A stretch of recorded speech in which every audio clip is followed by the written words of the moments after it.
अस्सलाम वालेकुम। आज हमारे पास बहुत ही इंपॉर्टेंट वोकैबुलरी है डॉन न्यूज़पेपर से। आपने लेक्चर मिस नहीं करना। चलें स्टार्ट करते हैं। ये हमारे पास सब्जेक्ट है स्कूलिंग वोज। ये हमारे पास नाउन है, इसका मतलब है अफसोस। अब स्कूलिंग वोज का क्या मतलब है? इसका मतलब ये हुआ कि जो डिफ़िकल्टीज़ और प्रॉब्लम्स हैं ना, जो स्कूलिंग के साथ या एजुकेशन के साथ एसोसिएटेड हैं, उनके बारे में इस आर्टिकल में बात हो रही है। जैसे कि फिनंशियल स्ट्रगल्स हो गई, जैसे कि जो वालदेन हैं वो अफोर्ड नहीं कर सकते अच्छी स्कूलिंग को, क्वालिटी ऑफ एजुकेशन की बात हो गई, एक्सेस टू एजुकेशन की बात हो गई, ये सारा इसके अंदर डिस्कस किया जाएगा।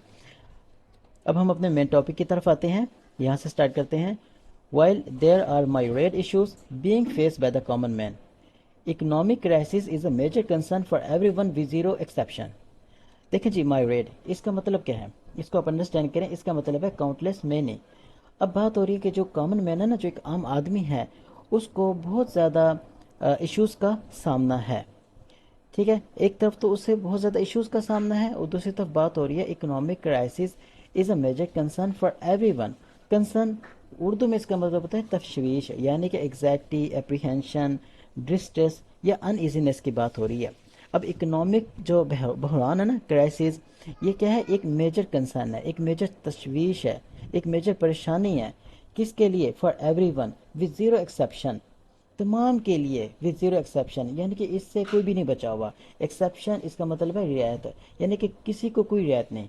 तमाम के लिए ये जो इकोनॉमिक बहरान है ना, ये एक मेजर परेशानी है। देखें, ज़ीरो एक्सेप्शन को आप किस तरह से अपनी स्पोकन इंग्लिश में यूज़ कर सकते हैं, ये ज़रा देख लीजिएगा। The company has a zero exception policy for safety violations. Okay हो गया।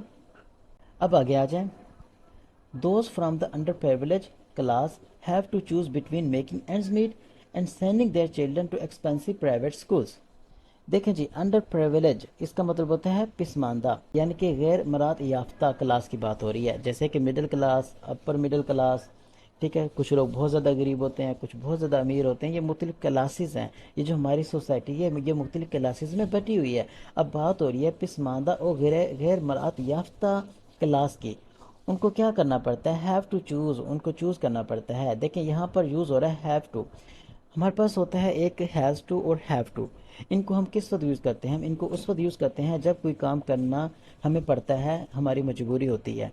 ठीक है, जैसे कि I have to study. Yes. तो अब यहाँ पर वो ये कह रहे हैं कि वो लोग जो कि पिसमानदा क्लास से हैं, उनको चूज़ करना पड़ता है बिटवीन मेकिंग एंड्स मीट। क्या मतलब मेकिंग एंड्स मीट? इसको आप अंडरस्टैंड करें। देखें, इसका मतलब ये है कि managing to cover these necessary expenses with available income, यानी कि उनके पास अवेलेबल जो इनकम होती है ना, वो बस इनफ ही होती है कि वो अपना फूड ले खरीद सकें, घर का किराया दे सकें। ठीक है। या दूसरा ऑप्शन ये है कि sending their children too expensive private schools, या वो अपने बच्चों को एक्सपेंसिव प्राइवेट स्कूल्स में भेजें, या वो अपनी बेसिक जो ज़रूरियात है ना उनको पूरा करें। इन दोनों में से उनको एक सिलेक्ट करना पड़ता है। समझ आ गई ना? इसका ये मतलब है। अगर देखें, the poor class goes for farmer option. अब जो पुअर क्लास है ना, उनको जनाब आला कौन से ऑप्शन चूज़ करना पड़ता है? एक फॉर्मर ऑप्शन का। फॉर्मर ऑप्शन का मतलब ये है कि उनको गवर्नमेंट स्कूलिंग का ऑप्शन चूज़ करना पड़ता है, जो कि ज़्यादा पॉपुलर नहीं है पाकिस्तान के अंदर। Because people can not afford private schools any more, क्योंकि जो लोग हैं ना, वो अब प्राइवेट स्कूल्स को अफोर्ड नहीं कर सकते। ठीक है। In the present precarious economic situation, precarious होता है जनाब गैर यकीनी, इनसिक्योर, अनसेफ, रिस्की। ये जो गैर यकीनी और इनसिक्योर और रिस्की सिचुएशन है ना इकोनॉमिक की, इसी को मद्देनज़र रखते हुए जो लोग हैं ना, वो अब प्राइवेट जो एक्सपेंसिव स्कूलिंग है ना, उसको अफोर्ड नहीं कर सकते। इसीलिए उनको ये जो गवर्नमेंट स्कूलिंग है ना, इसी ही को वो करना पड़ता है, क्या कहते हैं, चूज़ करना पड़ता है। ओके हो गया। चले मिलते हैं नेक्स्ट वीडियो में। Thank you.